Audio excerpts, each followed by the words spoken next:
Hello friends, welcome back to our channel. இன்றைக்கி நம்ம வீடியோவில் என்ன பார்க்க போகிறோன்னு பார்த்தீங்கன்னா, நம்ம டெய்லி யூஸ் பண்ணக்கூடிய சென்டென்சஸ் தான் வந்து நம்ம இங்கிலீஷில் பார்க்க போகிறோம்.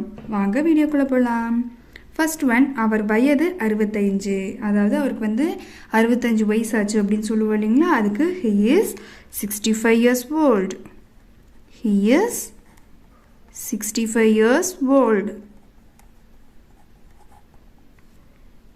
நெக்ஸ்ட், என் அப்பாவிற்கு 2 சகோதரர்கள். அதாவது என் அப்பா கூட பிறந்தவங்க 2 பேர் இருக்காங்க, 2 பிரதர்ஸ் இருக்காங்க அப்படின்னு சொல்லுவோம் இல்லைங்களா. மேபி அது அண்ணனாக இருக்கலாம், இல்லை தம்பியாக இருக்கலாம்.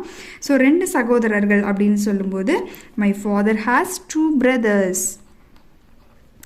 My father has 2 brothers. Next one, இவர்கள் என் சகோதரிகள். அதாவது இவங்க வந்து என்னோட சிஸ்டர்ஸ் அப்படின்னு சொல்கிறதுக்கு these are my sisters. These are my sisters. Next one, அவளுடைய அண்ணன் கல்யாணத்திற்கு தயாராகிறாள். அதாவது அவள் வந்து அவங்க அண்ணாவோட மேரேஜ்க்கு வந்து ரெடி ஆகிட்டுருக்கா அப்படின்னு சொல்கிறதுக்கு என்ன சொல்லலாம்? She gets ready for her brother marriage. She gets ready for her brother's marriage.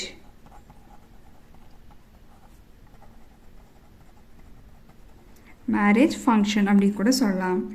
Next one, அவன் கோபத்தை தூண்டுகிறாள். அவள் வந்து அவனை வந்து கோபப்படுத்த வச்சிட்ருக்கா அப்படின்னு சொல்லுவோம் இல்லைங்களா. ஸோ அதுக்கு என்ன சொல்லலாம்? She triggers his anger. She triggers his anger. Next one, நீ உன் குழந்தையை தண்டிக்காதே. அதாவது வந்து குழந்தைக்கு வந்து எந்த பனிஷ்மெண்ட் கொடுக்காத, நீ வந்து குழந்தையை அடிக்காத, அந்த மாதிரிலாம் சொல்லுவோம் இல்லைங்களா. அதுக்கு you don't punish your child. You don't punish your child. Next one, நான் உன்னை கேட்க முடியாது. நான் உன்னை கேட்க முடியாது. அது எப்படி இங்கிலீஷில் சொல்லலாம்? I can't hear you. I can't hear you.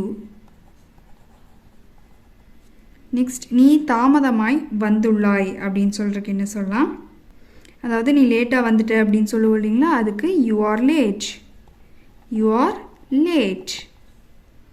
Next, அது பயங்கரமானது அப்படின்னு சொல்லணும். அதுக்கு இங்கிலீஷில் எப்படி சொல்லலாம்? That's terrible. That's terrible. Next one, என்னால் நிறுத்த முடியாது. என்னால் நிறுத்த முடியாது அப்படின்னு சொல்கிறதுக்கு I can't stop. I can't stop. Next one, என்னால் ஓட முடிகிறது. என்னால் ஓட முடியுது இப்போது அப்படின்னு சொல்லுவோம் இல்லைங்களா. I am able to run. I am able to run. என்னால் இப்போ ஓட முடியுது அப்படின்னு சொல்கிறதுக்கு இதை யூஸ் பண்ணலாம். நெக்ஸ்ட் ஒன், நான் ஒப்புக்கொள்கிறேன். நான் வந்து இது ஒத்துக்கிறேன் அப்படின்னு சொல்கிறதுக்கு I agree. I agree. Next one, அவர் தனியாக இருந்தார் அப்படின்னு சொல்கிறதுக்கு ஹி வாஸ் அலோன். அவங்க வந்து தனியாக தான் இருந்தாங்க அப்படின்னு சொல்லுவோம் இல்லைங்களா. அதுக்கு ஹி வாஸ் அலோன்.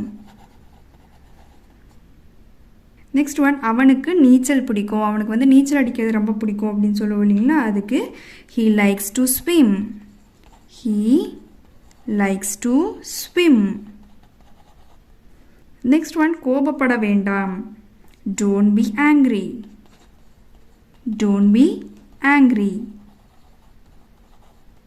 இந்த மாதிரி சின்ன சின்ன சென்டென்சஸ் வந்து நம்ம டெய்லியுமே வந்து யூஸ் பண்ணுறதுக்கு இதை வந்து நம்ம யூஸ் பண்ணிக்கலாம். இதே மாதிரி யூஸ்ஃபுல்லான வீடியோஸ் உங்களுக்கு வேணும் அப்படின்னா நம்ம சேனலை சப்ஸ்கிரைப் பண்ணிவிட்டு மறக்காமல் ஃபாலோ பண்ணுங்கள். தேங்க்ஸ் ஃபார் வாட்சிங்.